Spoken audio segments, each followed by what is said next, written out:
I always believed that love had a way of revealing itself in the quietest, most unsuspecting moments, when everything felt perfect, too perfect, even.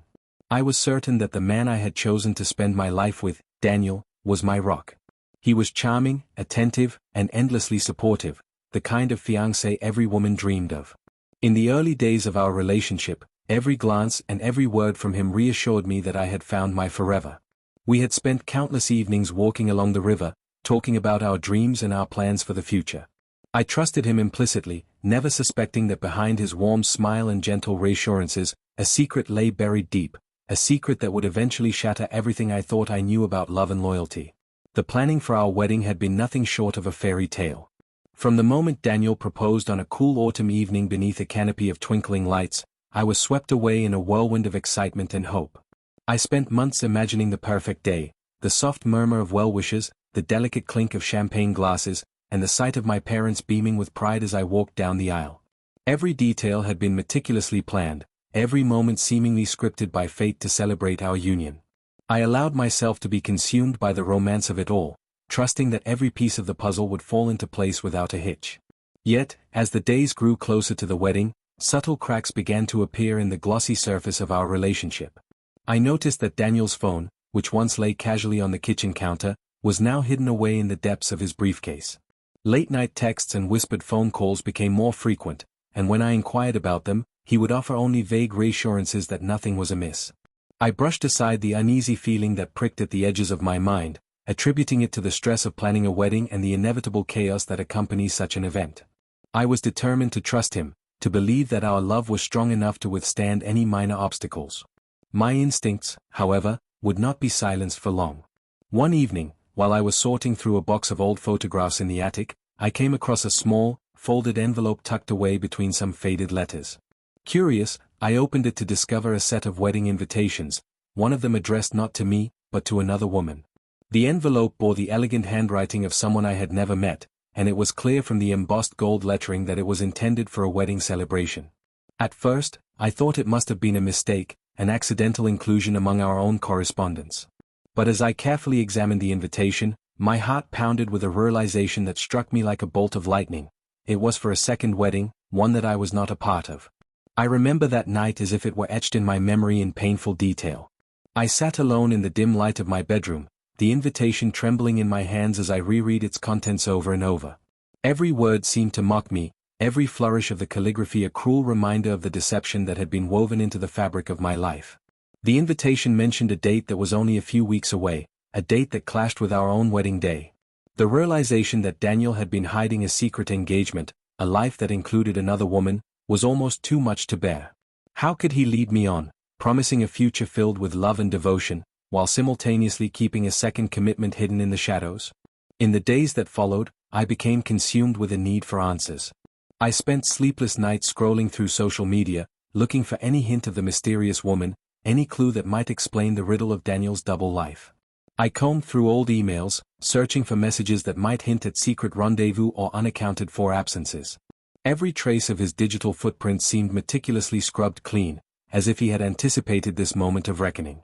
The betrayal cut deeply, not only because of the lies themselves, but because of the stark contrast between the Daniel I thought I knew and the man who had deceived me so thoroughly. At first, I tried to confront my emotions on my own, pouring my heart out in a leather-bound journal that had become my confidant. I wrote about the times when Daniel's laughter filled our home, the moments when his gentle touch made me feel safe and cherished. I chronicled the memories of our shared dreams, the whispered promises of a life built on trust and mutual respect. Yet, as I filled page after page with my sorrow and confusion, I could not escape the gnawing realization that everything I had believed in was a carefully constructed illusion. The wedding invites had not only exposed a lie, they had unveiled an entirely different reality, one where my fiancé had managed to compartmentalize his life into two distinct halves, each hidden away from the other. I decided to confront Daniel, though every fiber of my being trembled at the thought. I rehearsed what I would say for days, carefully choosing each word as if it were a lifeline in a sea of uncertainty. When the moment finally arrived, I found him in our living room, his eyes soft and expectant as he greeted me after a long day at work. I barely recognized the man before me as I tried to steady my voice. "Daniel," I said, the single word hanging heavily between us, laden with unspoken accusations and a deep-seated pain that threatened to overwhelm me. He looked at me with concern, his brow furrowing slightly. "What's wrong?" he asked gently, as if expecting a minor complaint rather than the tidal wave of emotion that was about to break over him. I held up the invitation, my hand shaking so violently that I was sure he would see the truth in my eyes even before I spoke. "Explain this," I demanded, my voice cracking with disbelief and heartbreak. For a long, agonizing moment, silence reigned. The only sound in the room was the ticking of the clock on the wall, each second stretching out like an eternity. Finally, Daniel sighed, his face contorting with a mixture of shame and resignation. He sank into the sofa, as if the weight of his secret had finally become too heavy to bear. I wanted to tell you," he began haltingly, "but I was afraid. I thought I could keep everything separate, that it wouldn't hurt you. I never intended for you to find out this way." His words, so feeble and contrite, only deepened the chasm of betrayal between us. The woman on the invitation was someone I had never met, a phantom from a past I didn't know existed, a second engagement, a second wedding, planned in secret while I had been planning mine. I felt as if the floor had given way beneath me, and I sank to the ground, my mind reeling with a whirlwind of questions and accusations. How long had this been going on? Who was the other woman? And most devastating of all, why had he never once looked into my eyes with the same unwavering commitment that I had seen before? The room blurred around the edges as the full force of the revelation crashed over me. Every cherished memory of Daniel, every stolen kiss, every whispered word of love, turned into a painful reminder of the lies that had been at the heart of our relationship. In the days that followed, our home transformed from a sanctuary of shared dreams into a battleground of raw, unfiltered emotions. I oscillated between anger and despair, unable to reconcile the conflicting images of the man I thought I knew and the one who had deceived me so completely.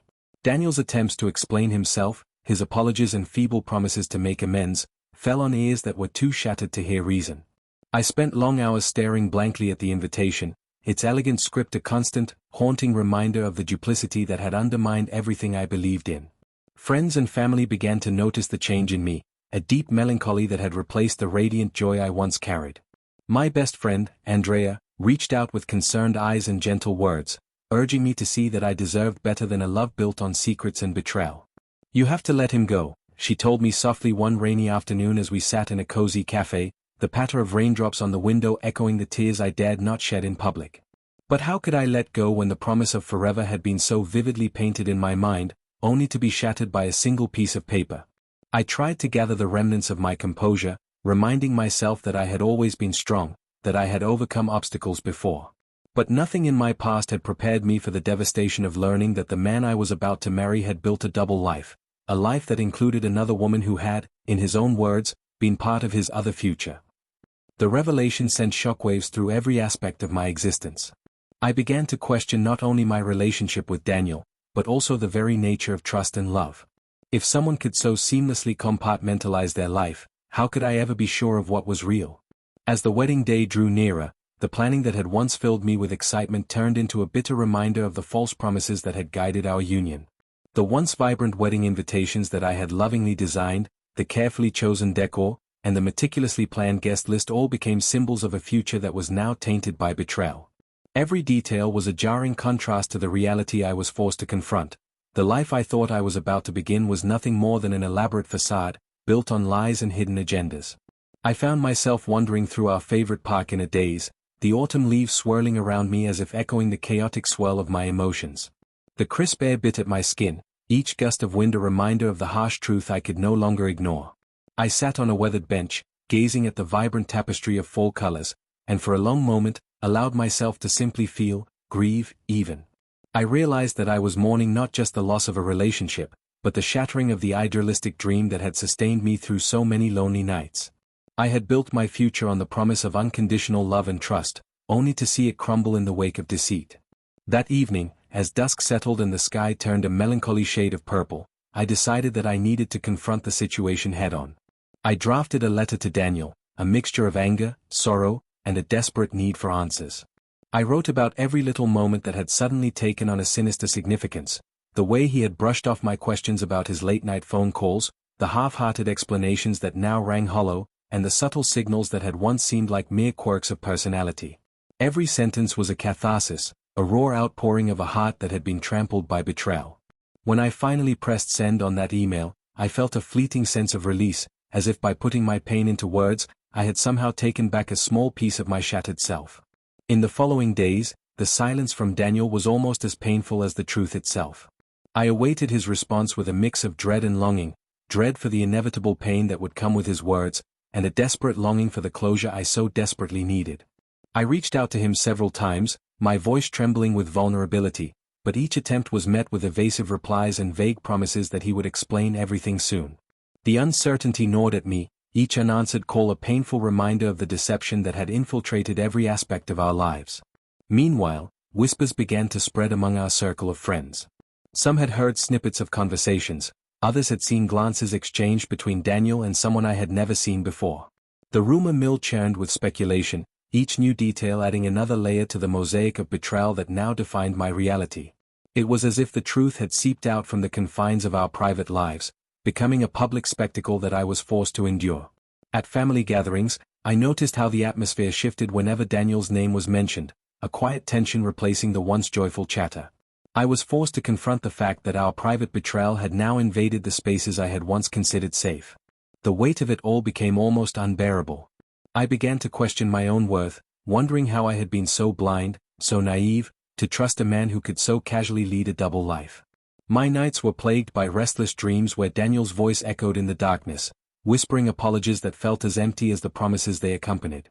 In these dreams, I would see glimpses of another wedding, a secret celebration that I had never been invited to, a moment where the truth was revealed in a burst of light and color, leaving me standing alone amidst a crowd of laughing strangers. The images haunted me, a constant reminder of the life that I had lost before it had even begun.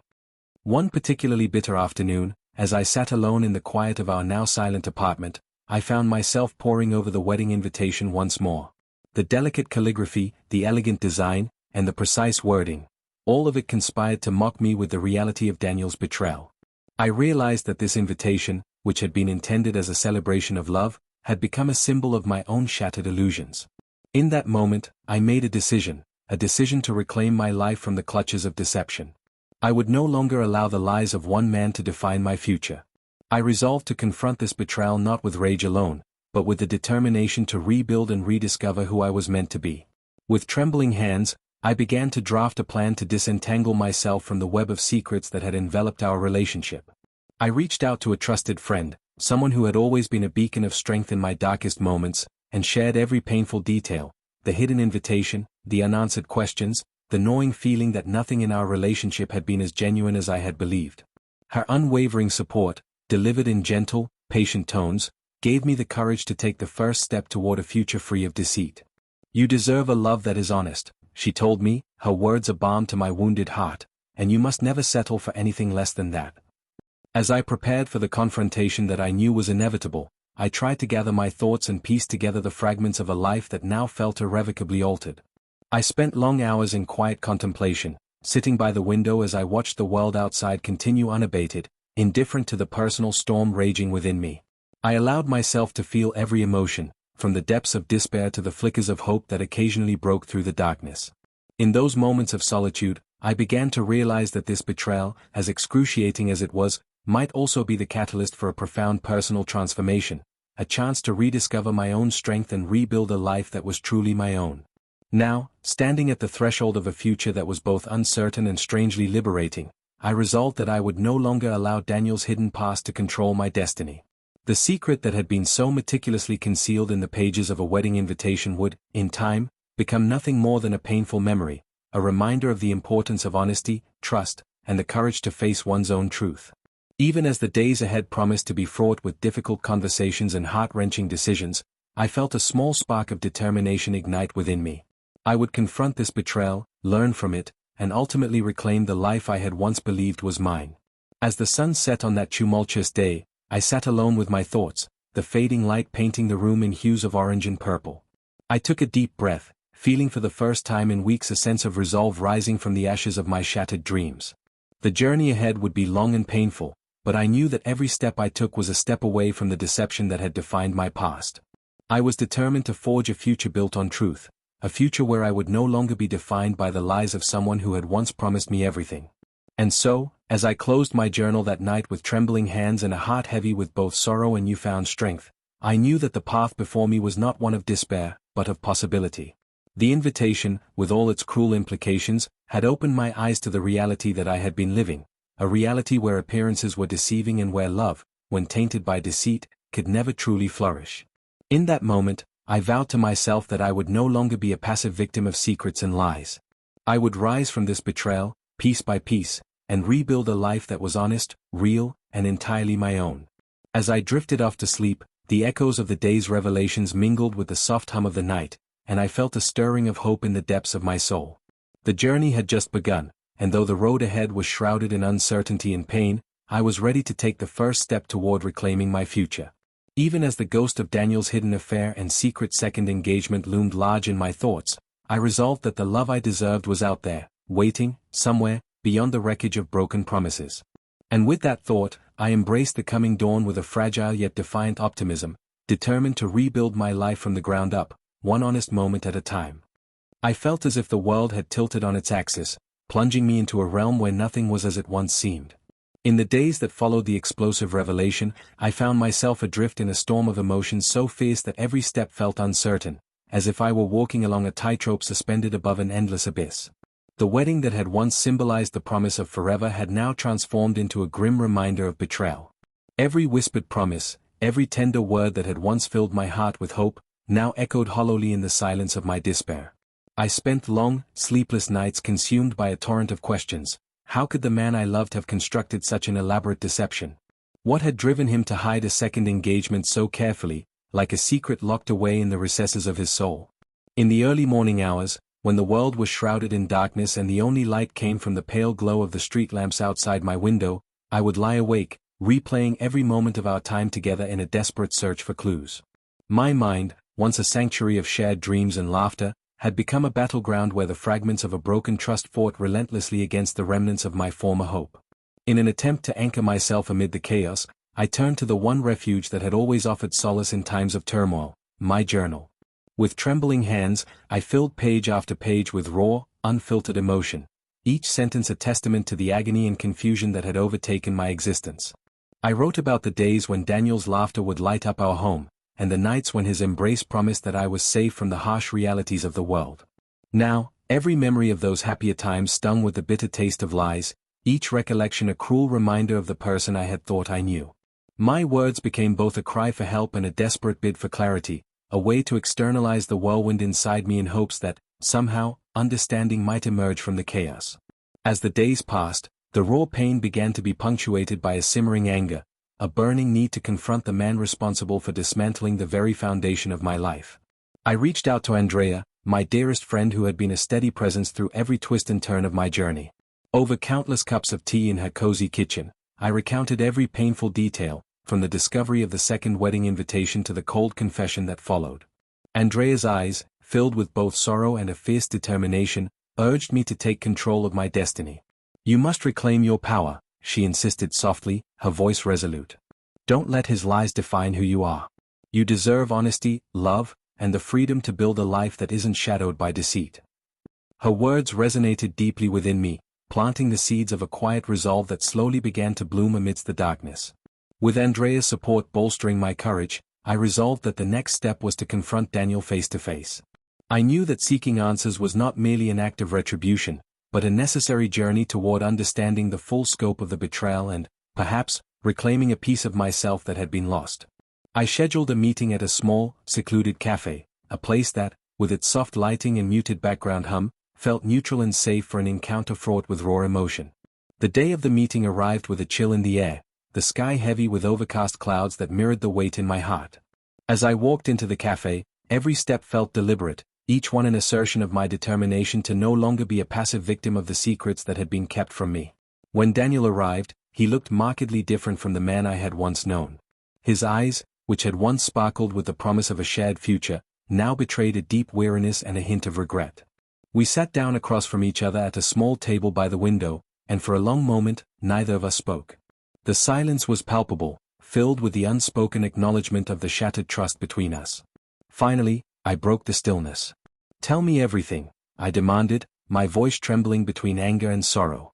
I needed to understand how he had managed to compartmentalize his life so flawlessly, how he could have maintained two separate worlds without ever letting the truth slip through the cracks. Daniel's eyes fell to the table as he exhaled slowly, the sound of his breath mingling with the distant clatter of dishes and murmured conversations around us. "I thought I could control it," he said haltingly, his words laced with remorse. "I convinced myself that I could keep the two lives separate, that one would never affect the other. I never imagined that the truth would come out like this, that you would find out in such a painful way." His admission, though measured, was laden with a regret that cut deep. I pressed him further, asking about the other woman, about the second engagement that had been hidden behind layers of deceit. Daniel hesitated before revealing that the other woman, whose name I learned was Elise, had been a part of his life long before he had met me, a relationship that he had allowed to linger in the shadows even as he built a future with me.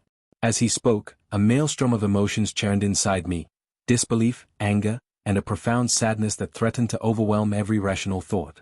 I recalled the tender moments we had shared, the quiet conversations about our future, and I wondered how I had been so thoroughly deceived by someone I had trusted with my entire heart. Each word that left his lips felt like another shard of glass slicing into the fabric of my being. "How could you?" I whispered, the question barely audible over the pounding of my heart.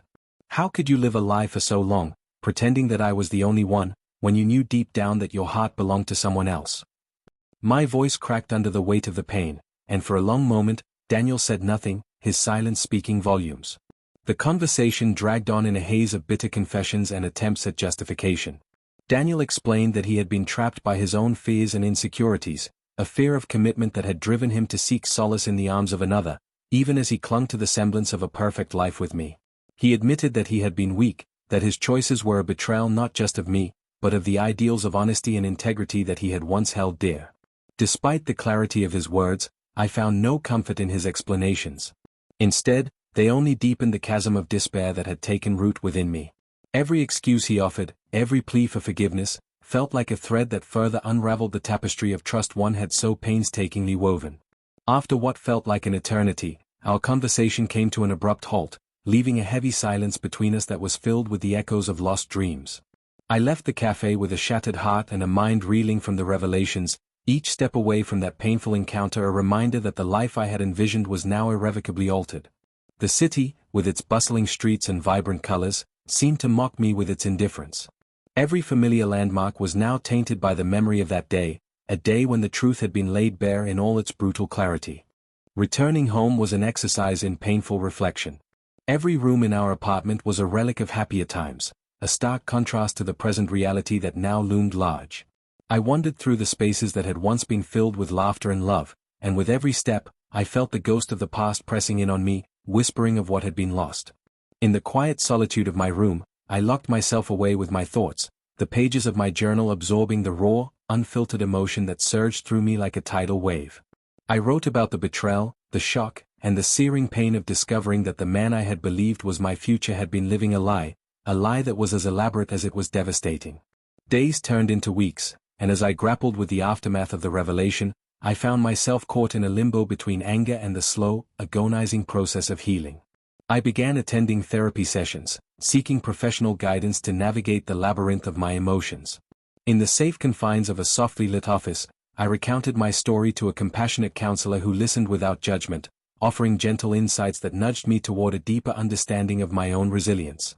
I learned that healing was not a linear journey, but a winding path marked by setbacks and small victories, a path that required me to confront not just the betrayal, but the vulnerabilities within myself that had allowed it to wreak such havoc. In the midst of this inner struggle, I also began to rebuild the parts of my life that had been overshadowed by the looming specter of deceit. I reconnected with old friends and rediscovered passions that I had long since abandoned. I returned to painting, a creative outlet that allowed me to express the kaleidoscope of emotions swirling within me. With each brushstroke, I poured out the pain, the anger, and eventually, the tentative hope that began to bloom in the depths of my wounded heart. I found solace in the act of creation, a silent rebellion against the darkness that had threatened to consume me. Yet, even as I sought to reclaim my identity, the wounds inflicted by Daniel's betrayal continued to fester beneath the surface. Social gatherings and family events became arenas of silent tension, where every smile was forced and every conversation was laced with unspoken questions. I could no longer look at the wedding invitations with the same hopeful anticipation that I once had.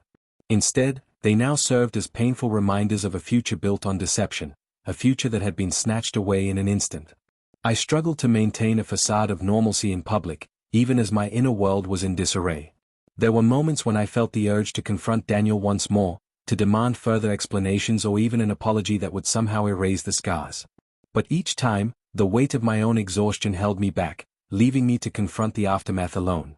I spent long afternoons sitting by the window, watching as the world outside moved on unimpeded by the chaos within me. The gentle hum of everyday life, the distant chatter of passers-by, the rhythmic sway of trees in the breeze, offered a stark contrast to the turmoil that had overtaken my mind. In those quiet moments, I allowed myself to remember the beauty that still existed, even if it was now intermingled with the pain. I recalled the times when Daniel's embrace had made me feel invincible, the days when our shared dreams had seemed limitless. Those memories, once a source of comfort, now clashed bitterly with the reality of his betrayal. Yet, paradoxically, they also fueled a stubborn determination within me, a resolve to reclaim the life that I had once envisioned, even if it meant starting anew from the ruins of what had been destroyed. One evening, as the sky turned a deep indigo and the first stars began to pierce the twilight, I received a message from an unexpected source, Elise. Her name flashed across my screen in a simple text that read, "We need to talk." I stared at the message for what felt like an eternity, my heart pounding with a mix of dread and curiosity. Who was this woman who had been at the center of Daniel's secret life? What did she want from me? With a deep, steadying breath, I replied with a terse acknowledgement, and we arranged to meet at a quiet park on the outskirts of town. The park was a sanctuary of muted colors and soft, whispering winds, a place where time seemed to slow, allowing the scars of yesterday to be laid bare. I arrived a few minutes early, my mind churning with questions and the raw intensity of my emotions. When Elise finally appeared, she moved with a hesitance that betrayed the inner turmoil I suspected she must share. Her eyes, a mirror of sadness and regret, met mine with an unspoken plea for understanding. For a long while, we stood there in silence, the only sound the rustling of leaves and the distant hum of evening traffic. Elise began by confessing that her relationship with Daniel had started long before he had ever mentioned our wedding. She spoke of moments of shared vulnerability, a connection born out of loneliness and the longing for someone to truly see her. "I never intended to hurt you," she murmured, her voice trembling with sincerity. I was caught in a storm of emotions, and before I knew it, I was entangled in a web of promises that I couldn't keep.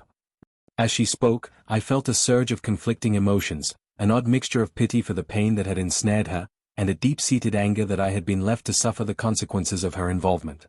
I wanted to lash out, to demand that she take responsibility for the heartache that now consumed me, but instead I found myself listening, compelled by a need to understand the full scope of the betrayal that had unraveled my life.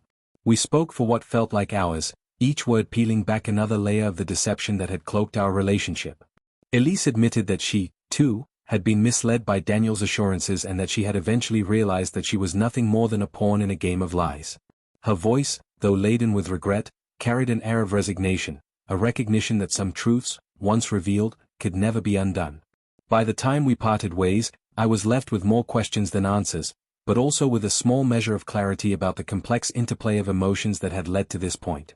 The meeting with Elise marked a turning point in my journey, a moment when the raw, unyielding pain of betrayal began to give way to a more nuanced understanding of the fragility of human relationships.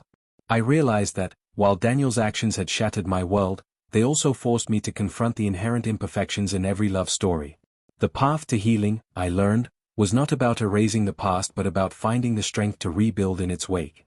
Slowly, I began to accept that the road ahead would be paved with both sorrow and resilience, a journey marked by moments of despair intermingled with sparks of hope. In the weeks that followed, I immersed myself in the process of healing with a newfound determination. I sought solace in therapy sessions, each appointment a small step toward understanding the intricacies of my own emotions.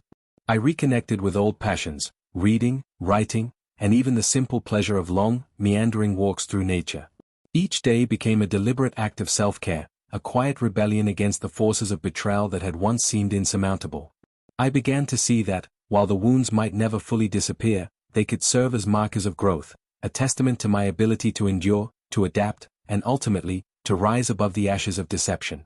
Even as I rebuilt my life, the specter of Daniel's betrayal continued to cast long shadows over my thoughts. There were nights when I would lie awake, haunted by vivid dreams in which the past and present merged into a surreal tapestry of sorrow and regret. In those dreams, I would see the wedding invitations fluttering like ghostly remnants of promises unkept, and I would awaken with a start, drenched in sweat and clutching at the remnants of my fading hope. Yet, with each passing day, those dreams began to lose their grip, replaced by the steady rhythms of life that reminded me that healing was a gradual process, a mosaic of small victories woven together over time. I also found unexpected strength in the relationships that remained steadfast in the wake of my betrayal. Andrea's unwavering support, the gentle encouragement of my family members, and even the quiet kindness of strangers all converged to remind me that love, in its many forms, was still very much alive. These connections, however imperfect, became the anchors that kept me grounded when the weight of the past threatened to pull me under. I learned to lean on them, to allow myself moments of vulnerability that, paradoxically, fortified my resolve to reclaim my future. One particularly crisp autumn afternoon, as I sat on a park bench watching the world pass by in a blur of golden leaves and soft sunlight, I experienced a moment of clarity that felt both startling and liberating. I realized that I had reached a crossroads, a juncture where I could either allow the pain of betrayal to define me or choose to forge a new path, one that embraced the complexities of my experience while also celebrating the resilience of my spirit. In that quiet, introspective moment, I resolved to let go of the bitterness that had threatened to consume me, even if only in small increments. I promised myself that I would honor the past by transforming the wounds into sources of strength, a way to acknowledge my suffering without being defined by it. In the days and months that followed, I embarked on a journey of self-discovery that was as challenging as it was transformative. I enrolled in a creative writing course, determined to harness the raw emotions that still pulsed beneath my skin and channel them into stories that might one day help others navigate their own dark nights. Through writing, I discovered a new facet of myself, a voice that was both tender and unyielding, capable of articulating the intricate interplay of love and loss, hope and despair. Each word I penned was an act of defiance against the lies that had once imprisoned me, a declaration that I was still here, still capable of dreaming, still capable of loving despite the scars that marred my heart. Slowly, as the seasons changed and the bitter chill of winter gave way to the hopeful promise of spring, I began to glimpse the outlines of a future that was mine to shape. I no longer allowed Daniel's betrayal to dictate every aspect of my existence. Instead, I embraced the small moments of beauty that life continued to offer, a spontaneous conversation with a friendly neighbor, the delicate bloom of a flower pushing through a crack in the pavement, the gentle murmur of laughter in a crowded cafe. Each of these moments became a quiet affirmation that, even in the aftermath of profound loss, there remained a world of possibility waiting to be discovered. As I forged ahead on this uncertain path, I also began to reflect on the lessons that my experience had imparted. I learned that trust, once broken, might never be fully restored, but that it could evolve into a cautious optimism, a willingness to remain open to love, even when the risk of pain loomed large. I discovered that forgiveness was not about condoning the actions that had hurt me, but about freeing myself from the shackles of bitterness that threatened to imprison my future. Most importantly, I came to understand that my worth was not defined by the lies of another, but by the strength with which I rose after each fall. Now, as I sit in the quiet of an early summer evening, the sky painted in hues of lavender and gold, I realize that this chapter of my life, painful as it has been, is but one part of a larger story, a story of resilience, rebirth, and the inexhaustible capacity of the human spirit to heal. Though the memories of betrayal will always linger at the edges of my consciousness, they no longer hold dominion over my heart. Instead, they serve as reminders of a time when I was forced to confront the darkest aspects of love, and in doing so, discovered an inner strength that I had never known existed. The journey is far from over, and there are still days when the shadows of the past creep in unbidden. Yet, with every sunrise, I reaffirm my commitment to living a life defined not by secrets and deceit, but by truth, compassion, and the quiet, unyielding hope that tomorrow may be brighter than today. In this fragile new beginning, I have found a way to honor both the pain of what has been lost and the promise of what is yet to come. And with that realization, I step forward into the unfolding mystery of life, determined to embrace each moment with an open heart and a soul that, despite everything, remains unbroken. In the weeks and months that followed the painful confrontation, I found myself standing on the precipice of a life that was both irrevocably altered and strangely full of possibility.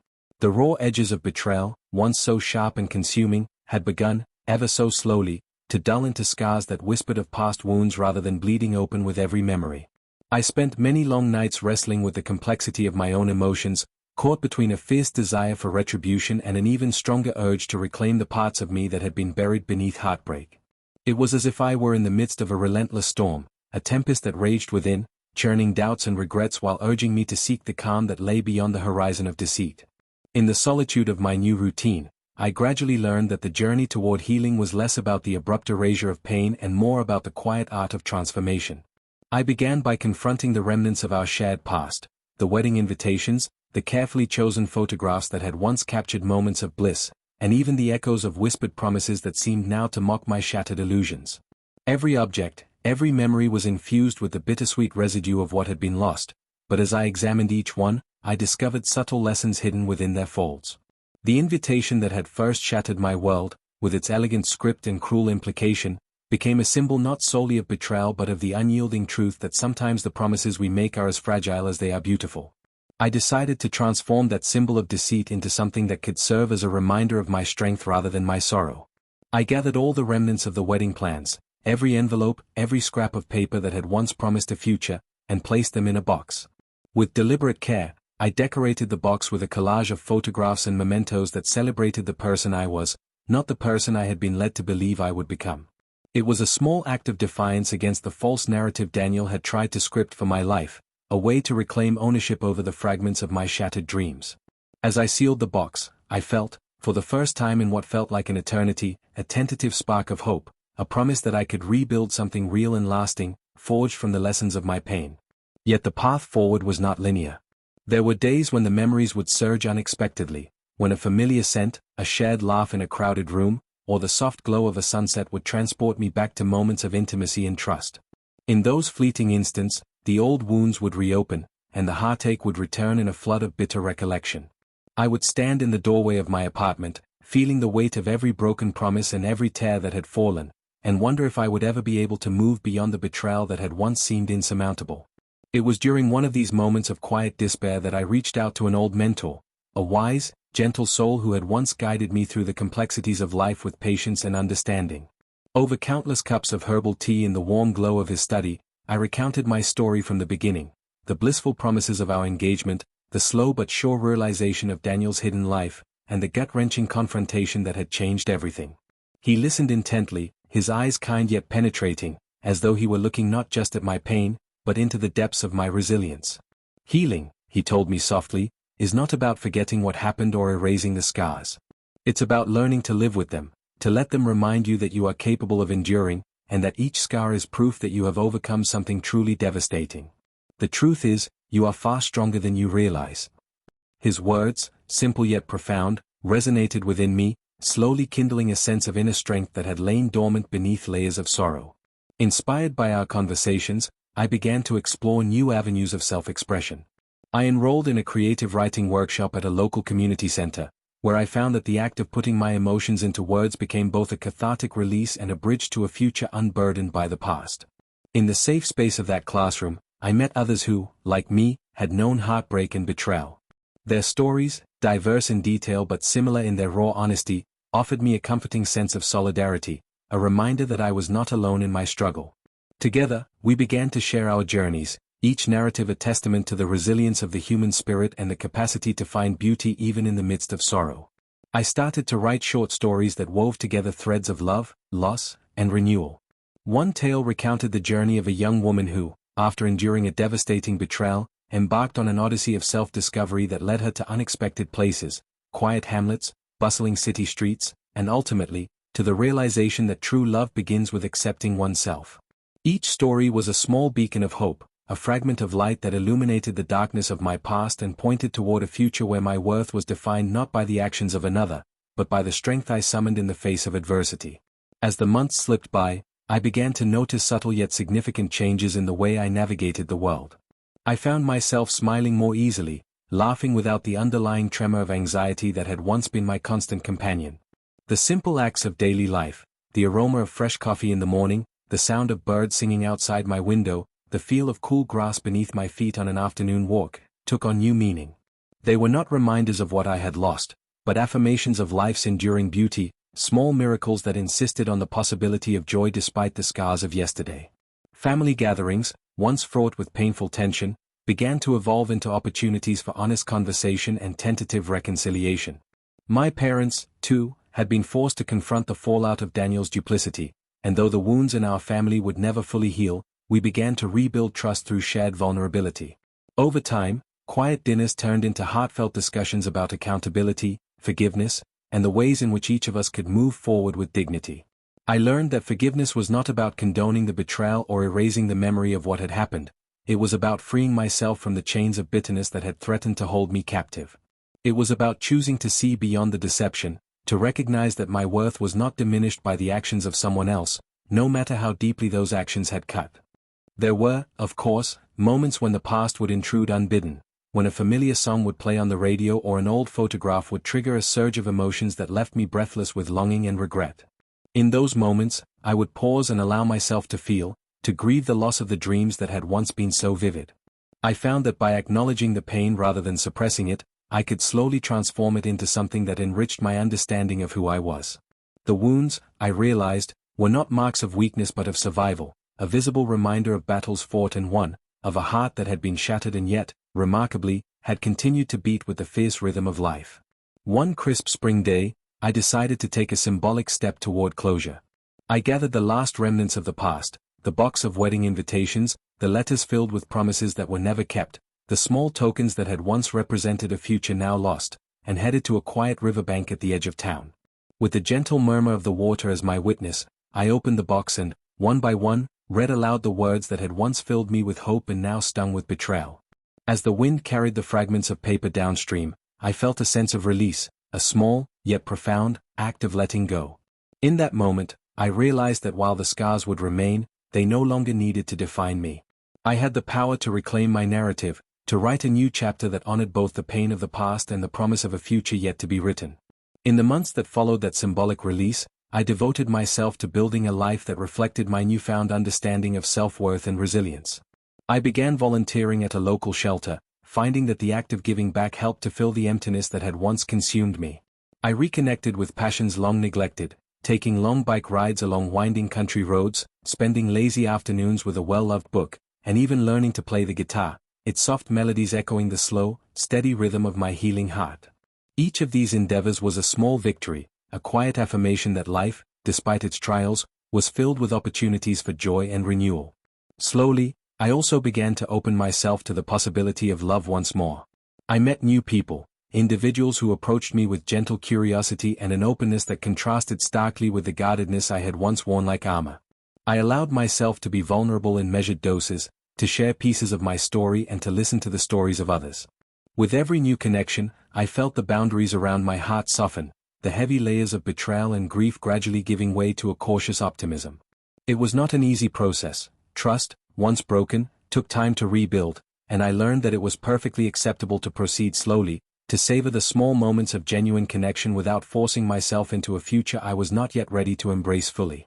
As seasons turned and the sharp pain of the past mellowed into a gentle ache, I began to understand that my journey was not solely about healing from betrayal, it was about rediscovering the beauty of my own life, about forging a future that was defined by truth, creativity, and unwavering self-respect. I started to document my journey in a memoir, a candid, unflinching account of the highs and lows, the heartaches and the triumphs. The process of writing down my experiences not only served as a way to process my emotions but also as a means of sharing my story with others who might one day find solace in knowing they were not alone in their pain. In each chapter, I tried to capture the nuanced interplay between despair and hope, between the moments when the world seemed unbearably dark and the times when a single ray of light promised a new beginning. There were still days when the memories of Daniel's hidden life would flare up unexpectedly, when the ghost of his betrayal would cast a long shadow over my newfound happiness. But I had learned that each such moment was an opportunity, a reminder that the person I had once been, though bruised and scarred, was still here, still capable of rising after every fall. I found comfort in the support of those who had walked a similar path, in the quiet understanding of friends who, through their own trials, had come to value honesty above all else. Their encouragement and shared wisdom were like gentle hands guiding me along a rocky trail, ensuring that I never lost sight of the strength that lay within.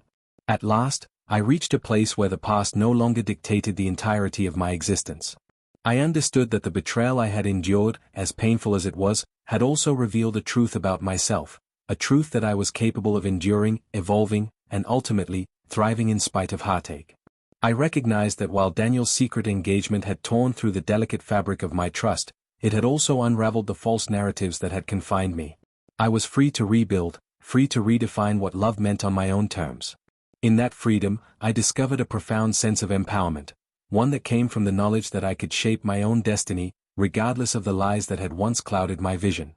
Now, as I sit by the window of my modest, sunlit apartment, watching the world move with an unhurried grace that contrasts so sharply with the turbulence of my past, I feel an overwhelming gratitude for the journey that has led me here. The scars of betrayal remain, etched into my heart like delicate, intricate designs, a permanent reminder of both my vulnerability and my resilience. They do not dictate my future, instead, they serve as silent testaments to the person I have become, someone who has weathered the fiercest of storms and emerged with a renewed appreciation for life's fragile beauty. I continue to write, to create, and to seek connections that nurture my soul. Each day is a conscious choice to embrace truth, to allow myself to feel deeply, and to honor the lessons that have shaped me. I have learned that trust, once fractured, can be rebuilt, not in the same form it once took, but in a way that reflects the wisdom gained through pain. And although the road ahead remains uncertain, I now walk it with the quiet conviction that my worth is intrinsic, that my heart, no matter how wounded, beats with the capacity to love and to be loved once more. In the final analysis, I realize that every tear shed, every moment of anguish, has contributed to the mosaic of my life, a mosaic that, despite the presence of dark, jagged pieces, is ultimately filled with hues of hope, resilience, and quiet joy. My journey, though marred by betrayal and loss, has also been a journey toward self-discovery and rebirth. And as I look to the future with cautious optimism, I know that I carry with me the strength of every trial I have faced, a strength that will continue to guide me as I write new chapters in the ongoing story of my life. With the dawn of each new day, I choose to step forward, unafraid of the shadows that may lurk behind me, for I know that the light of my own truth will always be enough to lead me home. And so, with a heart that is both tender and unyielding, I embrace the endless possibilities that lie ahead, ready to create a life defined not by the betrayals of the past, but by the unwavering promise of a future built on authenticity, courage, and a love that is as real as it is beautifully imperfect.